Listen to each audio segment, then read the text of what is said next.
ನಮಸ್ಕಾರ. ಜಗತ್ತಿನ ಏಕೈಕ ಶ್ರೀಮಂತ ರಾಶಿ ಯಾವುದು ಗೊತ್ತಾ? ಈಗ ಟಾಪ್ 12 ರಾಶಿಯವರು ಇದ್ದಾರೆ. ಜಗತ್ತಿನ ಏಕೈಕ ಶ್ರೀಮಂತ ರಾಶಿ ಯಾವುದು ಗೊತ್ತಾ?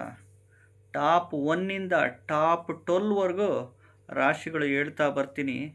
ವಿಡಿಯೋನ ಪೂರ್ತಿ ನೋಡ್ತಾ ಹೋಗಿ.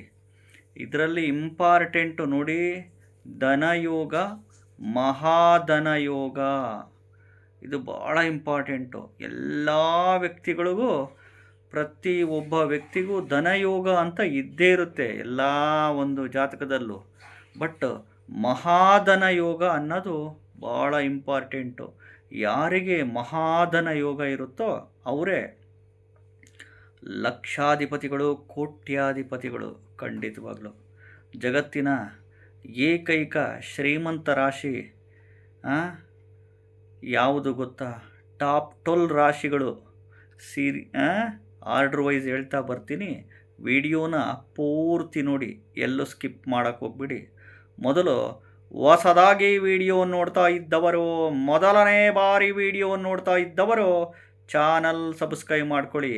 ವಿಡಿಯೋ ಇಷ್ಟ ಆದರೆ ಲೈಕ್ ಮಾಡ್ಕೊಳ್ಳಿ, ಐಪ್ ಬಟನ್ ಇರುತ್ತೆ ಪ್ರೆಸ್ ಮಾಡ್ಕೊಳ್ಳಿ.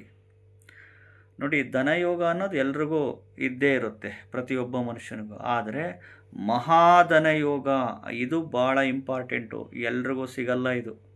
ಮಹಾಧನಯೋಗ ಅನ್ನೋದು ಎಲ್ರಿಗೂ ಸಿಗಲ್ಲ ಈ ಭಾಗ್ಯ. ಈ ಮಹಾಧನಯೋಗ ಹೇಗೆ ಕಂಡುಹಿಡಿಯೋದು ಗೊತ್ತಾ? 2ನೇ ಮನೆ ಅಧಿಪತಿ 11ನೇ ಮನೆಯಲ್ಲಿರಬೇಕು. 11ನೇ ಮನೆ ಅಧಿಪತಿ 2ನೇ ಮನೆಯಲ್ಲಿ ಬಂದಿರಬೇಕು.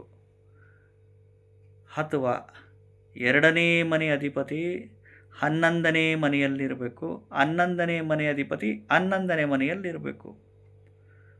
ಅಥವಾ 11ನೇ ಮನೆ ಅಧಿಪತಿ 2ನೇ ಮನೆಯಲ್ಲಿರಬೇಕು. 2ನೇ ಮನೆ ಅಧಿಪತಿ 2ನೇ ಮನೆಯಲ್ಲಿರಬೇಕು. ಇವೆಲ್ಲ ಮಹಾಧನ ಯೋಗಗಳು.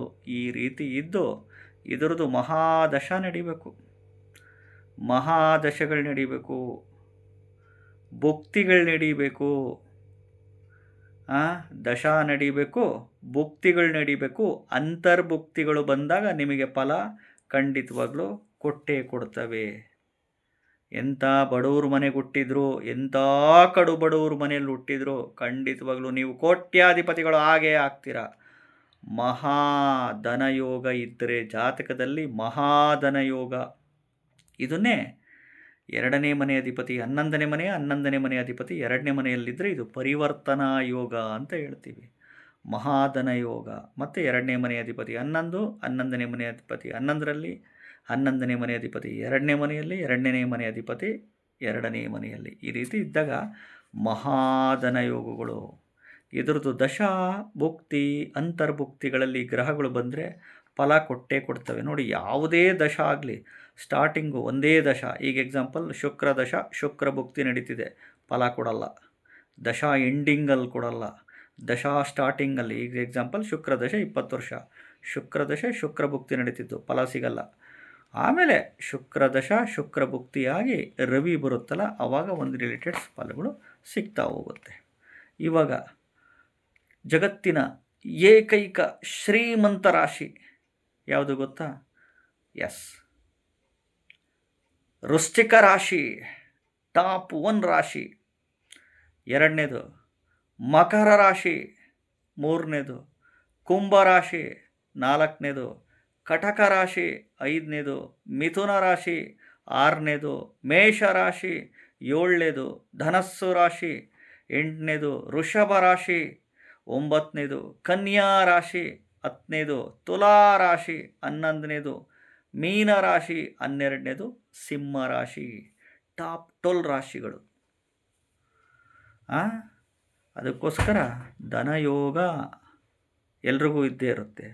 ಬಟ್ ಮಹಾಧನ ಯೋಗ ಇದ್ದರೆ ಮಾತ್ರ, ಬಡವ್ರ ಮನೆಯಲ್ಲಿ ಹುಟ್ಟಿದ್ರು, ಕಡು ಬಡವ್ರ ಮನೆಯಲ್ಲಿ ಹುಟ್ಟಿದ್ರು, ತಂದೆ ತಾಯಿಗಳು ಬಡವರಾಗಿದ್ದರು, ಮಕ್ಕಳು ಕೋಟ್ಯಾಧಿಪತಿಗಳಾಗಿಬಿಡ್ತಾರೆ. ಖಂಡಿತವಾಗಲು ಕನ್ಸಲ್ಟೇಷನ್ ತಗೊಬೇಕು ಅನ್ನುವವರು ಆರೋಸ್ಕೋಪ್ ಕನ್ಸಲ್ಟೇಷನ್ ಜಾತಕ ಪರಿಶೀಲನೆ ಮಾಡಿಸ್ಕೊಬೇಕು ಅನ್ನುವವರು ಮಾತ್ರ ಈ ನಂಬರಿಗೆ ಫೋನ್ ಮಾಡಿ. ಸುಮ್ಮನೆ ಫೋನ್ ಮಾಡೋಕ್ಕೆ ಹೋಗ್ಬೇಡಿ. ಆಯ್ತಾ? ಚಾನಲ್ನ ಸಬ್ಸ್ಕ್ರೈಬ್ ಮಾಡ್ಕೊಳ್ಳಿ. ವಿಡಿಯೋ ಇಷ್ಟ ಆದರೆ ಲೈಕ್ ಮಾಡಿ. ಹೈಪ್ ಬಟನ್ ಇದ್ದರೆ ಕೆಳಗಡೆ ಪ್ರೆಸ್ ಮಾಡ್ಕೊಳ್ಳಿ. ಮತ್ತು ನಿಮ್ಮ ಆಯ್ಕೆಗಳು ಸರಿ ಇರಲಿ. ಉದ್ಯೋಗದ ಆಯ್ಕೆ, ವ್ಯಾಪಾರದ ಆಯ್ಕೆ, ಕೃಷಿ ವ್ಯವಸಾಯದ ಆಯ್ಕೆಗಳು ಸರಿಯಾಗಿ ಇಟ್ಕೊಬೇಕು. ಕಷ್ಟಪಟ್ಟು ಬೆವರು ಸುರಿಸಿ ಉದ್ಯೋಗ, ವ್ಯಾಪಾರ, ವ್ಯವಸಾಯ ಮಾಡಬೇಕು. ಕಾಯಕವೇ ಕೈಲಾಸ ಅಂತ ನಂಬಿ ಬದುಕಿ, ದುಡಿಮೆಯೇ ದೇವರು ಅಂತ ನಂಬಿ ಬದುಕಿ. ನಿಮ್ಮ ಮೇಲೆ ಕಾನ್ಫಿಡೆನ್ಸ್ ಇರಲಿ. ನೀವು ಎಫರ್ಟ್ ಹಾಕೋದು ಹಾಕಿ, ಶ್ರಮ ಹಾಕೋದು ಹಾಕಿ, ಗ್ರಹಗಳು ಅದ್ರ ಫಲ ಕೊಟ್ಟೇ ಕೊಡ್ತವೆ ಖಂಡಿತವಾಗ್ಲೂ. ನಿಮ್ಮ ಉದ್ಯೋಗದ ಆಯ್ಕೆ, ನಿಮ್ಮ ವ್ಯಾಪಾರದ ಆಯ್ಕೆ, ನಿಮ್ಮ ಕೃಷಿ ವ್ಯವಸಾಯದ ಆಯ್ಕೆಗಳು ಸರಿ ಇರಬೇಕು. ಚಿಂತನೆಗಳು ಚೆನ್ನಾಗಿದ್ದಾಗ ಖಂಡಿತವಾಗ್ಲೂ ಕೋಟ್ಯಾಧಿಪತಿಗಳು ಆಗೇ ಆಗ್ತೀರಾ. ನಮಸ್ಕಾರ.